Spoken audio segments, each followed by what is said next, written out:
एक पत्रस 4:7 से 8 पर आधारित एक व्यवहारिक और प्रभावशाली वचन।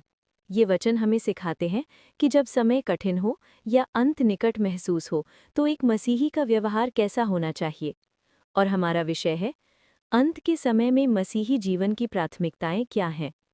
पतरस जब ये पत्र लिख रहा था तब मसीही समुदाय भारी सतावट और अनिश्चितता के दौर से गुजर रहा था। आज भी दुनिया की स्थिति को देखकर कई लोग चिंतित महसूस करते हैं, लेकिन पतरस हमें डरने के लिए नहीं बल्कि जागृत और प्रेममय होने के लिए प्रोत्साहित करता है। मुख्य वचन है, सब बातों का अंत निकट है, इसलिए संयमी होकर प्रार्थना के लिए सचेत रहो। सबसे बड़ी बात यह है कि एक दूसरे से अधिक प्रेम रखो, क्योंकि प्रेम अनेक पापों को ढांप देता है। 1. अंत की निकटता और आत्मसंयम।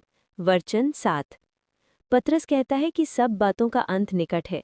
इसका अर्थ केवल दुनिया का विनाश नहीं बल्कि प्रभु यीशु के आगमन की निकटता है। 1. संयमी बने, सोबर माइंडेड। इसका मतलब है मानसिक रूप से स्पष्ट होना। दुनिया की भीड़भाड़ और चिंताओं में खो जाने के बजाय हमें अपना ध्यान परमेश्वर की इच्छा पर केंद्रित रखना चाहिए और अनुशासन में होना चाहिए। जब हम जानते हैं कि समय कम है तो हमें फालतू की बातों में समय बर्बाद नहीं करना चाहिए। संयम का दूसरा उदाहरण, एथलीट की एकाग्रता।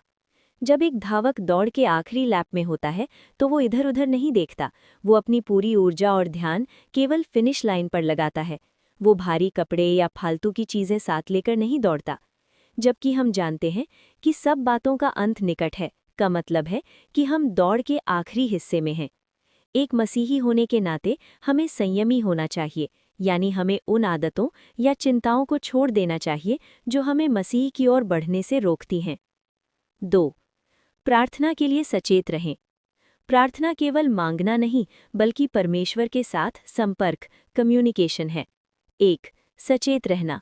जैसे एक पहरेदार रात में जागता है, वैसे ही हमें आत्मिक रूप से सतर्क रहना चाहिए ताकि हम शैतान की युक्तियों को पहचान सकें। प्रार्थना का महत्व। कठिन समय में प्रार्थना ही वो शक्ति है जो हमें स्थिर रखती है। यदि हमारा प्रार्थना जीवन कमजोर है तो हमारा आत्मिक जीवन भी कमजोर होगा।